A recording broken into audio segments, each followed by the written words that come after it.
So hi guys, for today's video is matuta karon sa prutasan guys kay guto man. So naman may prutas na nangahinog na. So adton karon nato guys. Tara.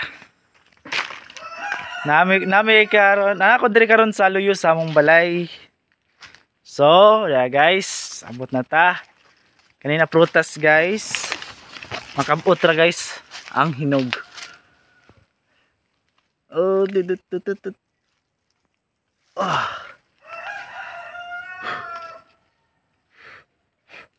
Kanina prutas guys, mao ang atis or custard apple.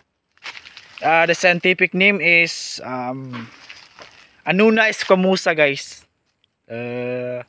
Uy, naining puti guys, nindikit. Na guys, oh. So mo ni siya gitawag guys na millibugs or the scientific name is Planococcus citri. Guys. So kanina mananap guys is common na gini sa halos prutas. Mao ni ang mananap na makadaot sa tuang prutas. So bye bye.